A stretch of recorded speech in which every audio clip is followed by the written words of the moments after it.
So the Greens have a new leader. His name's Adam Bandt. He's the bloke who singled out Liberal Senator Jim Molan, linking him to white supremacists and saying if there was an inquiry into the war in Iraq, Molan would be up for prosecution rather than praise. He later apologised. 2 weeks ago, he tweeted, "Scott Morrison is a threat to life. We must rise up against this terrible government with a fury that matches the intensity of these terrible fires."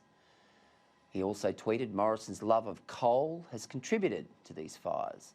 On Tuesday, he even claimed Morrison had a climate plan to kill us.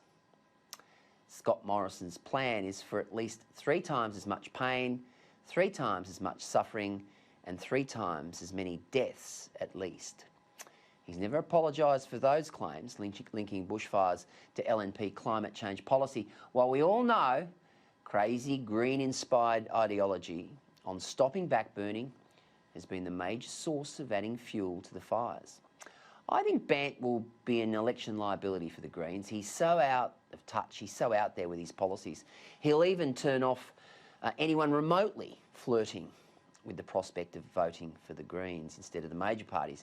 Even those Chardonnay socialists who are so well off, they vote for the Greens because it's trendy. Even they may balk at this bloke. And Labor shouldn't get off scot-free either. Nobody ever questions the alliance between the Labor Party and the Greens. It's this cosy little marriage of convenience, and believe me, there's many Labor seats in this country that can be now directly attributed to Greens' preferences. Yet when the LNP starts talking to Pauline Hanson about preferences, the Tories are torn down as jumping into bed with a racist. There's double standards in this country when it comes to political allegiances. Labor being in bed with the Greens is much more dangerous for this country than any deal between the LNP and Hanson. The Greens hold Labor to ransom over so many policies, including climate change and energy and, of course, border protection. Have a think about this.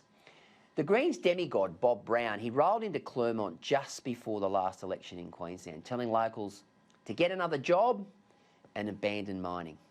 It was the silliest, most dumb thing you'd ever see in politics. Locals turned on the Labor Party and delivered Michelle Landry a stunning result in Capricornia. Miners voted for the LNP because they feared for their jobs. Bring on Bandt, that's what I say. In many respects, he could just be the end of the Greens.